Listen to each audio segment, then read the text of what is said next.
What's up guys, it's Mindset Performance Coach Adam Carmichael here. In today's video, you're going to be learning how to master your emotions with the mind.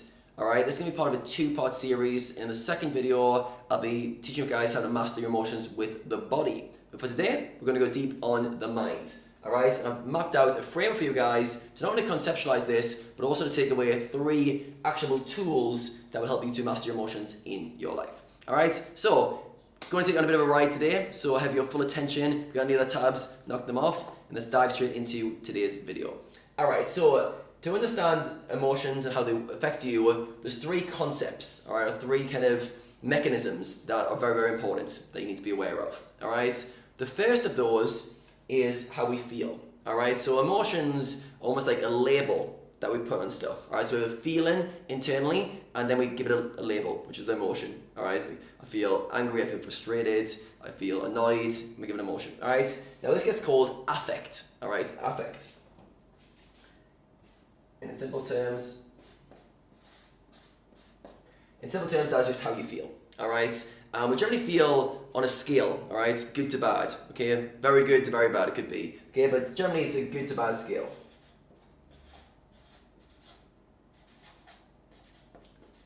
Now, the amazing thing with this, how we feel, is it's very subjective. Alright, so the things we have in our body, the emotion we label it, and if it's good or bad, is very much down to us. Alright, and we're going to go into that as we go for a tool for this. But the first thing you need to understand is we feel certain ways, either good or bad. Alright, no shocks with this one, it's pretty easy to understand this. We know that we go through a range of emotions. Alright, so we'll come back to this, we're going to come back to this, all of them, we're going to go through the framework first, and then we'll come back to tools for each of them. Alright, so effect in terms of feeling good or bad. The second thing you need to be aware of, second concept, is that our attention can be inside our body or outside our body. Alright, it could be like on the outside world, on our environment, or it could be internal. Alright, and this gets called introspection and extrospection. Alright, so introspection means my attention is in my inner state, either scanning for my body or on my thoughts and emotions. External means, extrospection means it's on my environment. Alright, so introspection versus extrospection. Now this is very important when it comes to emotions because the intensity of the emotions we feel is very subjective, and if our emotions are too much on our internal state, that can ramp up our emotions. On the flip side, if there's something in our environment that's triggering us, that can also really ramp up our emotions. Alright, so having the power to switch our attention between the two is super important. Alright, again, we're going to come to some tools in a second, but understand that our attention can be in either place, right? Internal or external. Right? To remember this, let's do a little picture of a little man there. He's your internal. And extrospection, this is a really good map of the world. Alright, and then the third concept you guys need to understand when it comes to emotions is what they call autonomic arousal. Alright, it's a bit of a funny term, but it basically just means how alert you are relative to how calm you are. Alright, so if you're very alert, that means you're in the sympathetic nervous system, alright, so you're very energized. And if you're calm and you're not alert, you're generally in the parasympathetic nervous system, which generally is the calm, relaxed. Alright, so generally, you want to be somewhere in between, alright? You don't want to be too relaxed, you don't want to be too alert, you don't want to be too off the scales, alright? It generally has a bell curve, alright? So it looks like this.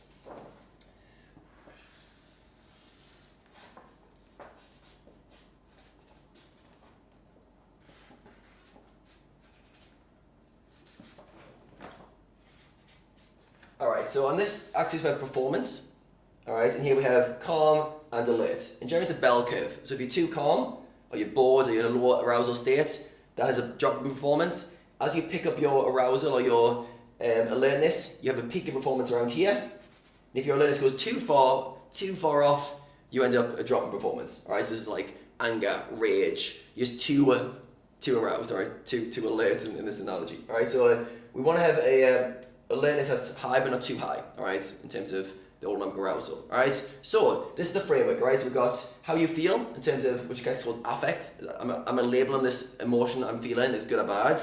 Then we have introspection versus extrospection. Is my attention on my inner world or my external world?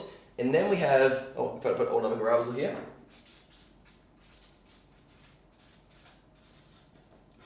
And then we have autonomic arousal, which is basically how alert or calm you are. All right, and these things are all interplaying with each other. All right, it's important to know about this because they're almost like different dials. You can pull on certain mechanisms of this once you understand them all. All right, and they all affect each other. All right, so we're going to go through them one by one now with a tool you can use for each of them, and then we're going to bring it all together into a framework with some examples so you can see how they all interplay. All right, so first of all, affect how you feel.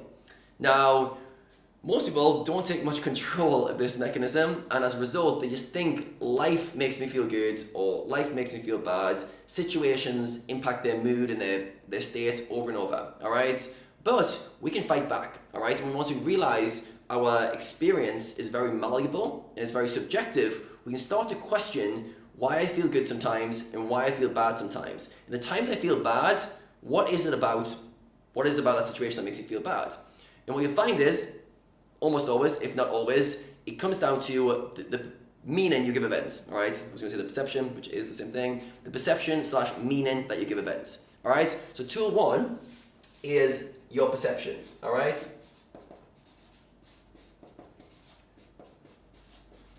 And by this, I mean you change the meaning that you give events, all right? So rather than labeling things good and bad, start to see the positive in situations, all right? So this gets difficult when you're in a bad, negative mood and you see the world through this negative lens. Everything becomes this negative filter, all right? But we can change our perception and we can change the meaning that we give events, all right? So we can do this in two ways. The first way is to build a universal way of viewing life, all right? So I've got some universal kind of belief systems where I feel like everything is working for me, all right? I don't understand how it's working for me. Sometimes it doesn't feel like it's working for me, but I believe on some level, everything is working for my greater good, all right? So that allows me to see the good even in situations when I don't necessarily see it, all right? So when I feel bad, I go, okay, I feel bad right now, but this situation in some way is working to help me, all right? So you can go for this kind of universal views and belief system that it's good, things are working out that way. The second thing you can do to change your perception is to ask questions, all right? And for myself, I do this by asking things like, what is the good that could be happening right now? Or I ask myself, this is a tough situation, I'm feeling bad. What lesson am I learning right now?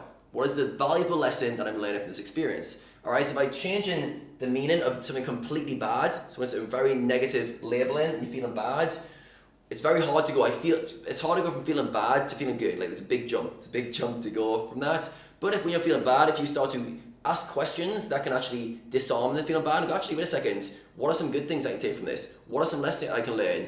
You move your way up the scaling, all right? The feeling goes from super bad up the scales, all right? And often when we feel our worst, it's when we can't see anything positive, all right? The meaning is, this is bad, this sucks, life sucks, as a result we get lost, all right? So understand you have a perception, you can change the meaning, and you've got to do this consciously. It's a top-down process. Top-down process means I consciously use my mind to override this feeling. By override, I mean to change the meaning, which will change how I feel, all right? And when you feel bad, you've got to do this consciously, all right? It doesn't just change, right? Occasionally it will, like something will happen and your mood will change, but very often if you feel bad, it's your job to change it, all right? So take control. It's about mastering your emotions. So consciously asking questions or consciously installing a belief system that this is working for me in some way, all right? So that's number one, effect. Second thing, we have introspection and extrospection. So for this one, it all comes down to your attention, all right? And the good news is we control our attention, all right? Most people don't use that control, but we control our attention, all right? So right now, as I'm shooting this video, I'm just gonna quickly scan for my body. All right, so I turn my attention into my body very quickly, felt my heartbeat going slightly, felt some tension in my legs as I'm trying to hold myself up, and I can scan my body. On the flip side, I can just instantly change my attention to my extrospection. All right, behind this camera, I can see some trees, some villas, I'm looking at those. Now my attention is on those. All right, so I can toggle between these two. All right, so we've got this amazing power to choose where our attention is. Now when it comes to emotions, this is very powerful because often with emotions, we get too sucked into one of these variables, all right? So when emotion gets too high, let's say it's something that's made you angry, very often the triggering event, your attention's on the triggering event, this situation, all right? This situation made me angry.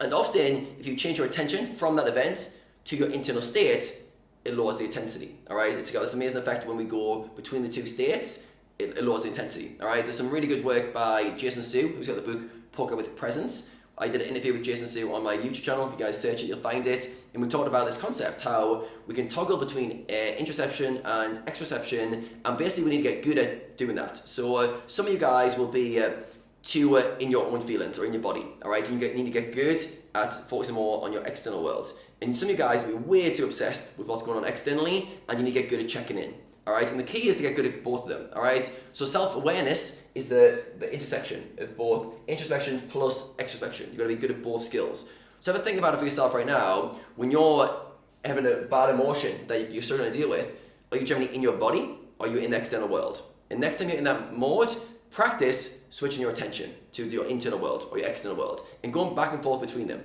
This works like unbelievably well for me, really, really well. The key is to remember, all right? So remember the attention. If you feel a certain way, it's like, oh, my attention is on something. How do I shift my attention? It's almost like having this kind of master control panel. You can just shift your attention to different things. All right, so tool 2, attention.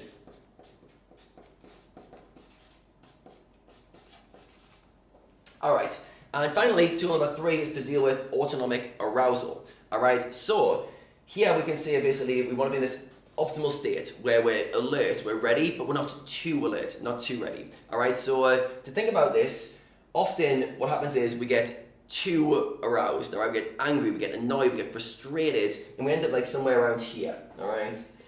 And the goal is to get ourselves back into this kind of more optimal zone, all right? When we get too far down, we want to channel ourselves back in, which leads us to tool number 3, which is channel, all right? Now this links in well with kind of perception, how we can kind of manipulate stuff or mold stuff with our minds. But basically, when you have a heightened emotion, when your arousal is really high, what matters most is how you perceive that and how you channel that. So for example, if I say my emotional state's really heightened and I say, oh, that's my body getting ready to perform well. This is my cortisol going for my body. This is adrenaline ready for my body to perform at a high level. Boom, all of a sudden that extra arousal, I'm now channeling that in a positive way for high performance. On the flip side, I could feel the same emotions and I could go, I'm so angry, I'm so annoyed, I'm freaking out right now, I'm so frustrated, I'm getting tense, I'm so angry.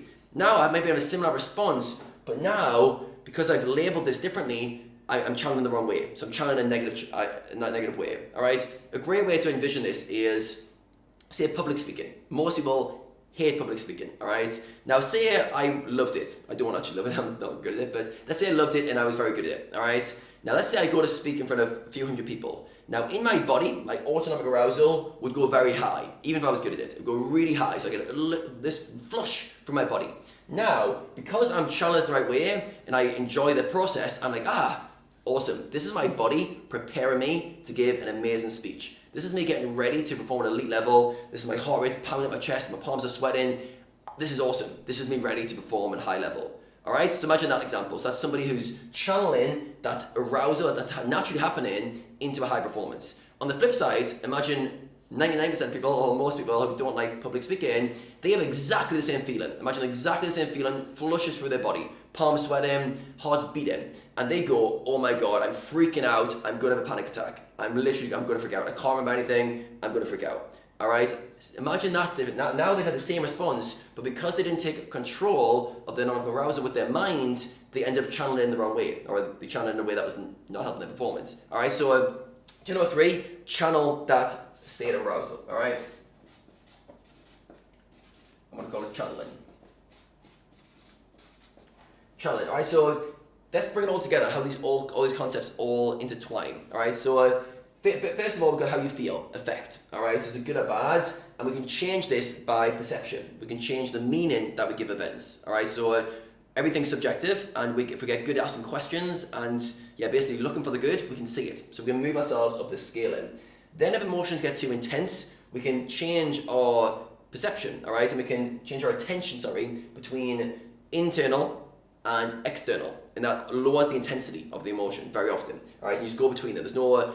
People often ask, how long do you go external, how long do you go internal? There's no right or wrong answer. You basically just toggle between the two, all right? If you feel like you're too in your feelings, you go to your external. If you're too in your external, you go to your internal, all right? Getting good at both of them. Most people spend too much time in one zone. All right, and then autonomic arousal, all right? This is channeling how you feel into what you're doing, all right? So when you're acknowledging the feeling, you're almost like scanning your body, going, this is how I'm feeling. Awesome, this is my body preparing me to perform well. Alright, so let's give a quick example of how this would work. So let's say I'm feeling angry at the poker tables because I just had a massive cooler spot and I'm feeling really annoyed. So I go, anger, my autonomic arousal goes off the scales. I'm flashing, I'm redlining over here, alright? I then have the effect and I say, this is bad, alright? I give it a bad feeling, alright? And then I'm lost in my external world, alright? Because I'm annoyed at this guy who took my money, alright? So I've got high anger, high arousal, labeled it as bad, and I'm introspecting. How do we deal with that? Alright, well now you guys have 3 tools to deal with that. First of all, I'm going to channel that into my performance, alright? So rather than going, I'm angry, I'm going to flip out, I say, my body's responding, an emotional response. I get more blood flow to my body, my brain. I've got my heart beating. This is a good thing. This increased reactions, my body ready to compete at a high level. Alright, so you then go, wait a second, I don't feel bad, I feel energized. So rather than feeling angry, I feel energized. Think the difference of those 2 words. Angry, energized. So you feel in a certain way, instead of labeling bad, I feel angry, I feel energized, this is what's happening in my body. Alright, so we've taken that, we've channeled that heightened emotion, we've now labeled it slightly differently, instead actually this is my body responding in a good way, and I'm going to get my money back, so you could use some different perceptions, some different meanings, to look for the good in the situation, even though you might have lost some money in the short term. You're like, okay, I'm feeling alert, I'm feeling ready, I'm going to get my money back. So we're channeling it, we're changing the affect from bad to good, at least moving it up that scale in, and then we go in our external world. Now we're going to focus on our internal world. So we're going to scan our body, how am I feeling, go inside, look at your heart rate, look at your breathing, and just go internal. Nothing crazy, just scan your internal world. Look at your thoughts, just go into your body, alright? That's what you do, and then just go back to the external, alright? So by doing this, you've now gained this flexibility and this adaptability to your situation, alright? So it's amazing how powerful this is when you realize the mind has a lot of different kind of strings we can pull on, alright? So we've got the meaning we can pull on, we've got the attention, then we've got the ability to channel our response, alright, in a positive way. So when you use all these together, it becomes this amazing cocktail, alright?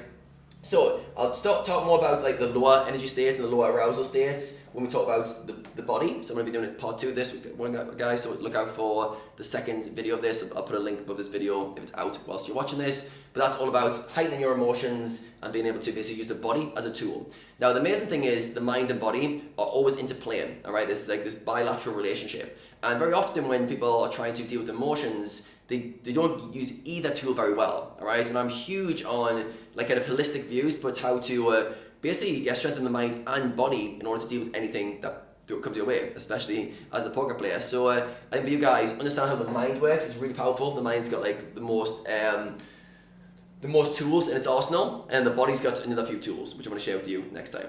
Alright guys, hopefully you enjoyed this video, and I've covered a lot. Hopefully I've simplified this enough without simplifying it too much. That was my goal, to make it digestible without losing its core essence. So hope you guys enjoyed this. If you did, don't be stingy with your like. Give it a big like button before you go. And also leave a comment below. Let me know how the biggest takeaway you had from this video, so I can continue to make good content for you guys, which is helpful. Also, make sure you look out for part 2 of this video, which will be called Mastering Emotions with Your Body. Alright guys, thanks for watching. Plenty more coming from me very soon.